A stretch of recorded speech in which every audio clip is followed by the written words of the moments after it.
Educated peoples ఎవరు కూడా develop అవ్వలేదు ఈ గవర్నమెంట్లో. ఇంకా పల్లెటూర్లు అంట వాళ్ళకేం తెలియదు కాబట్టి వాళ్ళంత ఎడ్యుకేటెడ్గా ఉండరు కాబట్టి అడగరు ఎవరు. ఇక్కడ అడిగినప్పటికీ కూడా ఇక్కడ ఏం మార్పులు ఏం లేవన్నారు. మద్యం అన్నారు, మద్యంతో కొన్ని కోట్లు వస్తుంది మద్యం మీద. అభివృద్ధి వైపు చూసుకున్నట్టు 5 సంవత్సరాల్లోన జాబ్స్ అయితే ఎవరికి రాలేదు నాకు తెలిసి. మొత్తం ఇవన్నీ కూడాను ప్రజలకు అందరికీ బటన్స్ నొక్కి ఇవన్నీ చేస్తున్నారు. కానీ ఇందులో ఏంటంటే ప్రజలు ఇందులో ఒక 20% మాత్రమే నాకు తెలిసి లబ్ధి పొందుతున్నారు. మిగతా 80% ఓవరాల్గా అన్ని ట్యాక్స్ల ద్వారా, ఇవన్నీ ఇసుక కానీ ఇటువంటి ట్యాక్స్లు అన్నిటి ద్వారా మిగతా వాళ్ళు మొత్తం అంతా ఓవరాల్గా లాస్ అవుతున్నారు. సో దీన్ని మనము అందరూ కూడా ఉన్నట్టంటే గవర్నమెంట్ కూడా చేంజ్ అవ్వాలని ఒక రకంగా అందరూ కూడా కోరుకోవడానికి మెయిన్ కారణం అది. అంటే ఎడ్యుకేటెడ్ పీపుల్స్ ఎవరు కూడా డెవలప్ అవ్వలేదు ఈ గవర్నమెంట్లో. అంటే జనరల్గా ఈ గవర్నమెంట్లో మెయిన్ ఫోకస్ అనేది ఓన్లీ పథకాల మీదే పెట్టారు. అదర్ దాన్ ఇంక దేని మీద కూడా అంటే ఈవెన్ ఒక సాఫ్ట్వేర్ కంపెనీస్ ఉన్నవే మనకు వెళ్ళిపోయి, ఒక సాఫ్ట్వేర్ కంపెనీస్ అని కానీ లేదంటే కొత్తవి ఏమైనా తీసుకొద్దామని కానీ అటువంటివి అయితే ఈ గవర్నమెంట్లో లేవు. ఓన్లీ పథకాలు, లేబర్స్ని మాత్రమే టచ్ చేశారు.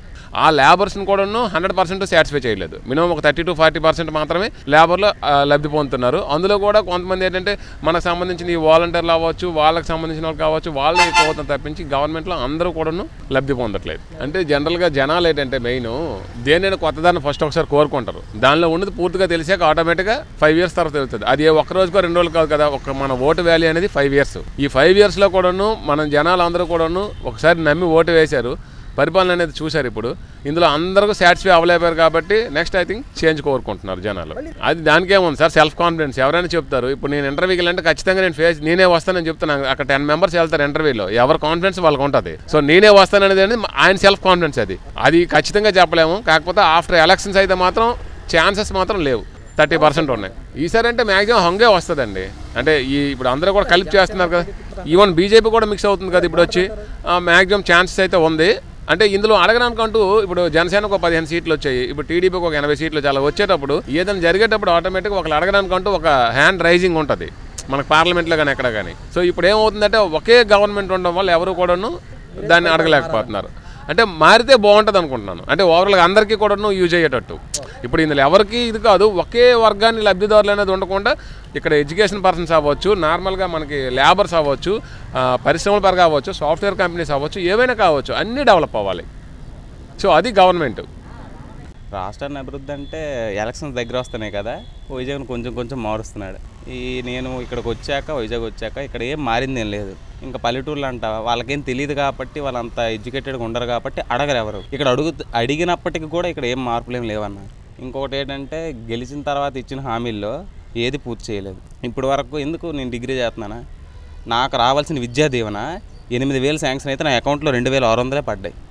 ఉన్నవేవి నాకు తెలియదు, ఇప్పటివరకు తెలియదు ఎక్కడ పడ్డాయి, అసలు ఏమయ్యే కూడా తెలియదు నాకు. ఎలక్షన్లు వచ్చాక ఖచ్చితంగా అయితే పార్టీ మారాలి. రోడ్ల పరిస్థితి అంతా మరీ దారుణంగా ఉంది, చెప్పలేము వాటి కోసం. నేను చెప్తున్నాను, ఉన్నవి కాపాడుకుంటే చాలన్నా. ఇక్కడ ప్రత్యేకంగా కట్టాల్సినవి, నిర్మించాల్సినవి ఏం లేవు. ఉన్నవి కాపాడుకుంటే చాలు మన రాష్ట్రానికి. ఎందుకు చేయలేకపోతున్నారంటే ప్రజలు అడగడం లేదమ్మా. ఒక 10 మంది ఒక దగ్గర గుంపు కడితే ఆ పోలీసులు ఛానల్ పంపించేస్తున్నారే తప్ప వాళ్ళు ప్రశ్నల్ని కనీసం జగన్ వరకు కూడా వెళ్ళేలా చేయడం లేదు. స్టూడెంట్స్కి కూడా ఎటువంటి నోటిఫికేషన్ లేదు. తను వచ్చిన 5 yearsలో కూడా ఎంతమంది చాలామంది సఫర్ అవుతున్నారు జాబ్స్ లేకుండా. అలా అని చెప్పి పూర్ పీపుల్స్కి డబ్బులు ఆశ చూపించి వాళ్ళకుండా పథకాలు పెట్టామని చెప్పి చాలా వరకు లాస్ అవుతున్నారు. మనం కట్టిన ట్యాక్స్ చూసుకొని వాళ్ళకి పథకాలు ఇస్తే దానివల్ల యూజ్ ఏముంది? సో దీనివల్ల చాలా సఫర్. రేట్స్ అనేవి చాలా, కాస్మెటిక్స్ రేట్స్, గ్లాసరీస్, నిత్యావసరం కొన్ని పేదలకు అందుబాటులో లేకుండా, డీజిల్ రేట్స్, దెన్ మళ్ళీ చాలా గవర్నమెంట్ ప్రాపర్టీస్ కూడా చాలా ఆక్యుపై చేస్తున్నారు. గవర్నమెంట్ పేరు చొప్పున అధికారంలో ఉన్నా అని ఏమైనా చేయొచ్చు అని అతను ఆ ఉద్దేశం చేయడం కరెక్ట్ కాదు. బట్ ఇప్పుడైనా ప్రజలందరూ తెలుసుకొని ఎవరికో నాయకుడు సరైన వారు తెలుసుకుంటే ఇప్పుడైనా మనం మంచి రూట్లో వెళ్ళొచ్చు, అభివృద్ధి చెందుతుంది. ఎందుకు చేయాలంటే అది అతని ఒపీనియన్ కదా. అతను ఏ ఉద్దేశంతో పదవి ఎక్కాడో, వాళ్ళ నాన్నగారు చేసిన సేవలు బట్టి అతనికి ఒక ఛాన్స్ ఇద్దామని చెప్పి ఉన్నప్పుడు అతను దాన్ని కొంచెం నిలుపుకోవాలి. అదేవిధంగా వచ్చాం కదా అన్నీ దోచుకోవచ్చు, ఎవరు అడిగేవారు లేరు అంటే అది కరెక్ట్ కాదు కదా. పీపుల్ చేతిలో ఉంది ఏదైనా.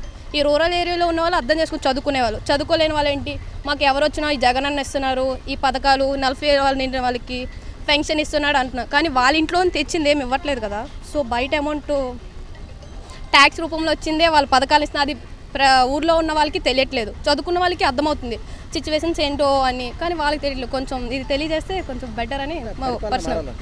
డెఫినెట్లీ మారాలి. దీనివల్ల ఎవరికి యూజ్ ఉందంటే వాళ్ళ కుటుంబంలో ఉన్న వాళ్ళకి, వాళ్ళ తాలూకా అయిన పర్సన్స్కి మాత్రమే ఉంది. బట్ మిగతా వాళ్ళకి ఎటువంటిది లేదు.